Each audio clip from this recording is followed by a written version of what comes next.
नमस्कार बंधुगण, कौन आप जानते कि तुर्की भारत को ड्रोन देवा को मना कर देथिला, किंतु वर्तमान DRDO सहायता रे भारत एपरि एक महाबली ड्रोन तैयारी करिछि जहा देखि तुर्कीर होश उड़ी जाइछि एवं अमेरिकार मध्य चिंता बढ़ी जाइछि।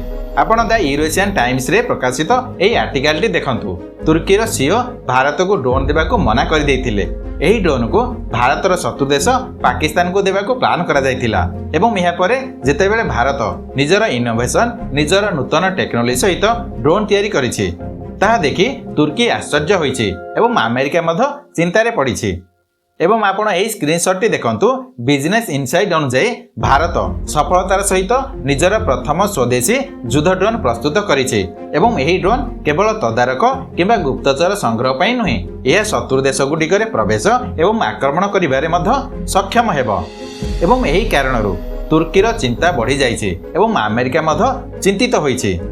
एवं एही वीडियो रे आमे कहिबु तुर्की मना करिबा परे भारत निजर ड्रोन टेक्नोलोजी को नूतन उच्चता को नैछि एवं DRDO एक ड्रोन डेभलप करिछि जा उभय तुर्की एवं अमेरिका पई एक नुआ मुंडबिंधार कारण होइछि।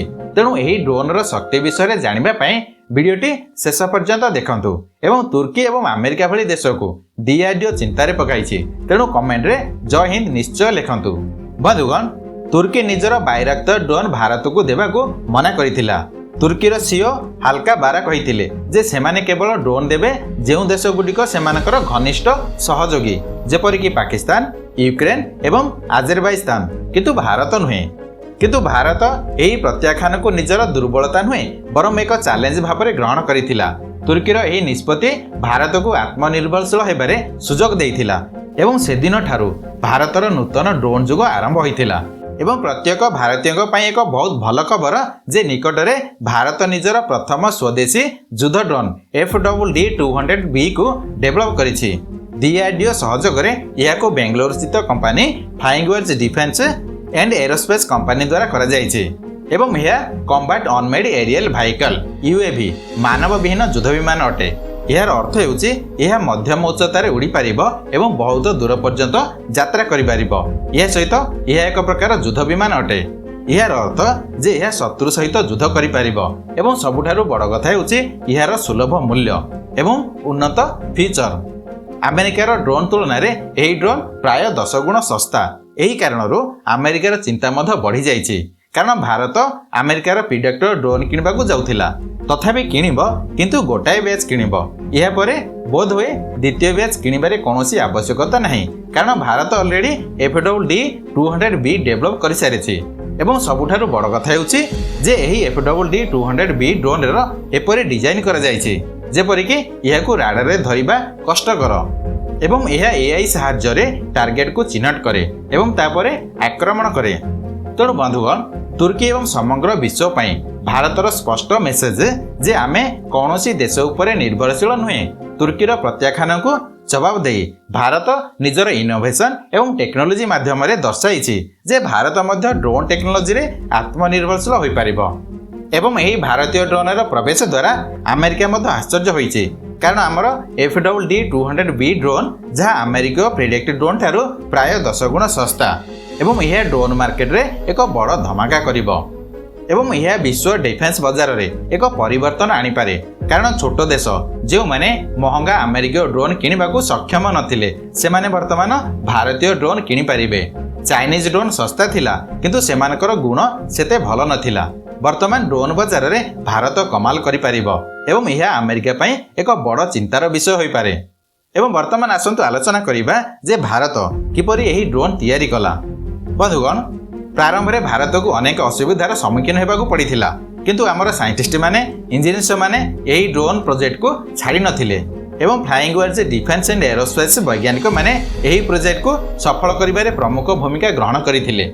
प्रतिरक्षा क्षेत्र में भारत को आत्मनिर्भरशील करबा दिगरे यही प्रोजेक्ट एक बड़ पदक्षेप नेछि एवं वर्तमान आसंतु जानिबा यही ड्रोन द्वारा भारतीय सेना को किपरि शक्ति मिलिबो, यही ड्रोन रो प्रयोग किपरि करा जिवो।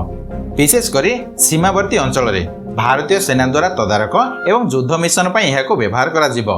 यार मुख्य कार्य आक्रमण पर व्यवहार करा जिवो एवं यह शत्रुर गतिविधि उपरे नजर रखिबो। यह सहित वायु सहायता जगाइब। यह एक मानव विहीन हेतु पायलट जीवन प्रति विपद न थाए ଏହି ଡ୍ରୋନ୍ର ଅନ୍ୟ ଏକ ଗୁରୁତ୍ୱପୂର୍ଣ୍ଣ ଭୂମିକା ହେଉଛି ଏୟାର ଷ୍ଟ୍ରାଇକ୍, ଯେଉଁଠାରେ ଏହା ନିଜେ ସଠିକ୍ ଲକ୍ଷ୍ୟ ଉପରେ ଆକ୍ରମଣ କରିପାରିବ। ଏହାକୁ ଆତଙ୍କବାଦୀ, ଶତ୍ରୁଙ୍କ ବ୍ୟାଙ୍କର ଏବଂ ଅନ୍ୟାନ୍ୟ ଗୁରୁତ୍ୱପୂର୍ଣ୍ଣ ସ୍ଥାନରେ ବ୍ୟବହାର କରାଯାଇପାରିବ। ଏହା ବ୍ୟତୀତ ଏହି FWD-200B ସମ୍ବେଦନଶୀଳ ଅଞ୍ଚଳ ଉପରେ ନଜର ରଖିବା ପାଇଁ ବ୍ୟବହାର କରାଯିବ, ଯାହାଦ୍ୱାରା କୌଣସି ସନ୍ଦେହଜନକ କାର୍ଯ୍ୟକଳାପ ତୁରନ୍ତ ଚିହ୍ନଟ ହୋଇପାରିବ ଏବଂ ଭାରତୀୟ ସେନା ଦ୍ୱାରା ଏହା କେବଳ ସୀମା ନୁହେଁ, ପୁରା ଦେଶ ସୁରକ୍ଷିତ ରହିବ। ଏହା ସହିତ ଦେଶର ସୋଲଜର୍ସମାନଙ୍କ ଜୀବନ କିମ୍ବା ସେମାନଙ୍କ ଉପରେ ଆଶ୍ଚର୍ଯ୍ୟଜନକ ଆକ୍ରମଣ ରକ୍ଷା କରାଯାଇପାରିବ। ଏବଂ ବର୍ତ୍ତମାନ ଯଦି ଆମେ ଏହି FWD-200Bର ଫିଚର ବିଷୟରେ କହିବା, ତେବେ ଏହାର ଡେଣା ହେଉଛି 5 ମିଟର, ଲମ୍ବା ହେଉଛି 3.5 ମିଟର ଏବଂ ଏହାର ସର୍ବାଧିକ ଟେକଅପ୍ ଓଜନ ହେଉଛି 102 କିଲୋଗ୍ରାମ ଏବଂ ଏହା 30 କିଲୋଗ୍ରାମର ଭାର ମଧ୍ୟ ବହନ କରିପାରିବ। ଏହାର ମୋଟ ଓଜନ 102 କିଲୋଗ୍ରାମ, ଯାହାର ଅର୍ଥ ହେଉଛି ଏହି ଡ୍ରୋନ୍ 30 କିଲୋଗ୍ରାମ ପେଲୋଡ୍ ସହିତ ଉଡ଼ିପାରିବ। ପେଲୋଡ୍ ଅର୍ଥ ହେଉଛି ବିସ୍ଫୋରକ ବହନ କରିବା। ଏହି ଡ୍ରୋନ୍ 12,000 ଫୁଟ ଉଚ୍ଚତାରେ ଉଡ଼ିପାରିବ ଏବଂ ସର୍ବାଧିକ 15,000 ଫୁଟ ଉଚ୍ଚତା ପର୍ଯ୍ୟନ୍ତ ଯାଇପାରିବ ଏବଂ ଏହା ଘଣ୍ଟା ପ୍ରତି 250 କିଲୋମିଟର ସ୍ପିଡରେ 800 କିଲୋମିଟର ପର୍ଯ୍ୟନ୍ତ ଯାଇପାରିବ। ଏଥିରେ ଏଡଭାନ୍ସ ଟେକ୍ନୋଲୋଜି ଏବଂ ମେସିନ୍ ଲର୍ଣ୍ଣିଂ କ୍ଷମତା ମଧ୍ୟ ରହିଛି, ଯାହା ଏହାକୁ ନେକ୍ସଟ ଜେନେରେସନର ଯୁଦ୍ଧ ଡ୍ରୋନ୍ କରିଥାଏ। ଏବଂ ଏହି ଡ୍ରୋନ୍ରେ ଯେଭଳି ଫିଚର ରହିଛି, ଆମେରିକା ଡ୍ରୋନ୍ରେ ମଧ୍ୟ ସେଭଳି ଫିଚର ରହିଛି। ବୋଧହୁଏ ଆମେରିକା ଡ୍ରୋନ୍ ଗୁଣବତ୍ତା ଟିକେ ଭଲ ହୋଇପାରେ, କିନ୍ତୁ ତାହାର ମୂଲ୍ୟ ବହୁତ ଅଧିକ। କିନ୍ତୁ ଏହା ହେଉଛି ଆମର ସ୍ୱଦେଶୀ ଉତ୍ପାଦକ। ଭବିଷ୍ୟତରେ ଆମେ ଏହାକୁ ଆହୁରି ଉନ୍ନତ କରିପାରିବା। ତେଣୁ ନିଶ୍ଚିତ ଭାବରେ ଆମର ଏହି ଡ୍ରୋନ୍ ଭବିଷ୍ୟତରେ ଆମେରିକା ଡ୍ରୋନ୍କୁ ଚ୍ୟାଲେଞ୍ଜ କରିପାରିବ ଏବଂ ଏହା ଦେଶକୁ ବିଦେଶୀ ଆମଦାନୀ ଉପରେ ନିର୍ଭରଶୀଳ ହେବାରୁ ରକ୍ଷା କରିବ। ଏବଂ ଏହି ସଫଳତା ପରେ ବାକି ଦେଶମାନେ କିପରି ପ୍ରତିକ୍ରିୟା ପ୍ରକାଶ କରୁଛନ୍ତି, ଏହା ଏକ ପ୍ରକାର ପ୍ରଶ୍ନ। ବିଶେଷ କରି ସେହି ଦେଶମାନେ ଯେଉଁମାନେ ଭାରତର ପ୍ରତିଦ୍ୱନ୍ଦ୍ୱୀ ଅଟନ୍ତି। ସେହି ଦେଶ ହେଉଛନ୍ତି ଭାରତର ଶତ୍ରୁ। ଭାରତର କୂଟନୈତିକ ସମ୍ପର୍କ ଏବଂ ପ୍ରତିରକ୍ଷା କାରବାର ଉପରେ ଏହା କି ପ୍ରକାର ପ୍ରଭାବ ପକାଇପାରେ, ତାହା ମଧ୍ୟ ଏକ ବଡ଼ ପ୍ରଶ୍ନ। ଦେଖନ୍ତୁ, ଅନେକ ପ୍ରଶ୍ନ ଉଠାଯିବ, କିନ୍ତୁ ସେଗୁଡ଼ିକ ଭାରତର ସୁରକ୍ଷା ଏବଂ ଆମର ସୋଲଜର୍ସମାନଙ୍କ ଜୀବନଠାରୁ ବଡ଼ ହୋଇପାରିବ ନାହିଁ। ଅନ୍ୟ ଦେଶର ପ୍ରତିକ୍ରିୟା କ'ଣ ହେବ ସେ ବିଷୟରେ ଅଧିକ ଚିନ୍ତା କରିବାର କୌଣସି ଆବଶ୍ୟକତା ନାହିଁ। ଦେଶ ଆତ୍ମନିର୍ଭରଶୀଳ ହେବାରେ ଲାଗିଛି, ଏହା ଆମ ପାଇଁ ସବୁଠାରୁ ଗୁରୁତ୍ୱପୂର୍ଣ୍ଣ। କିନ୍ତୁ ଏହା ଅତ୍ୟନ୍ତ ସ୍ପଷ୍ଟ ଯେ ଭାରତ ଯାହା ବି ହେଉ, ସ୍ପେସ୍ ଟେକ୍ନୋଲୋଜି ହେଉ କିମ୍ବା ପ୍ରତିରକ୍ଷା କ୍ଷେତ୍ର ହେଉ, ନିଜର ଟେକ୍ନୋଲୋଜିରେ ଉନ୍ନତ କରୁଛି। ଏହି ଉନ୍ନତ କରିବାକୁ ଆମକୁ ଅଧିକ ସମୟ ଲାଗିଗଲା, କିନ୍ତୁ ବର୍ତ୍ତମାନ ଆମେ ସଠିକ୍ ରାସ୍ତାରେ ଅଛୁ ଏବଂ ଆମର ଗତି ଉପରେ ଆଉ ପ୍ରଶ୍ନ କରାଯିବା ଉଚିତ ନୁହେଁ। DRDO ଏବଂ ଇସ୍ରୋ ପାଇଁ ଅଧିକ ବଜେଟ୍ ବଣ୍ଟନ କରାଯିବା ଉଚିତ, ଯାହାଦ୍ୱାରା ଉଭୟ ଏଜେନ୍ସି ଦେଶ ତଥା ଅନ୍ତର୍ଜାତୀୟ ଆମଦାନୀ ପାଇଁ ଉନ୍ନତ ଟେକ୍ନୋଲୋଜି ଆଣିପାରିବେ। ଅନ୍ତତଃ ଡିଫେନ୍ସ ପ୍ରତିରକ୍ଷା କ୍ଷେତ୍ରରେ ଆମକୁ ସ୍ୱାଧୀନତା ମିଳିବ, ଦେଶର ଅର୍ଥ ସଞ୍ଚୟ ହୋଇପାରିବ ଏବଂ ଦେଶର ସୀମା ଅଧିକ ସୁରକ୍ଷିତ ହୋଇପାରିବ। ଯଦି ଆପଣ ମଧ୍ୟ ଭାରତର ଅଗ୍ରଗତିକୁ ପସନ୍ଦ କରନ୍ତି, ତେବେ ଏହି ଭିଡ଼ିଓଟିକୁ କିଛି କ୍ଷଣ ପାଇଁ ସେୟାର କରିବାକୁ ଭୁଲନ୍ତୁ ନାହିଁ। ତୁରନ୍ତ ସେୟାର କରନ୍ତୁ ଏବଂ ଯଦି ଆପଣ ଏପର୍ଯ୍ୟନ୍ତ ଚ୍ୟାନେଲକୁ ସବସ୍କ୍ରାଇବ୍ କରିନାହାନ୍ତି, ତେବେ ଏହା ହେଉଛି ଉପଯୁକ୍ତ ସମୟ। ବର୍ତ୍ତମାନ ସବସ୍କ୍ରାଇବ୍ କରନ୍ତୁ। ଏହି ଭିଡ଼ିଓଟି ଶେଷ ପର୍ଯ୍ୟନ୍ତ ଦେଖିଥିବାରୁ ଧନ୍ୟବାଦ। ଜୟ ହିନ୍ଦ।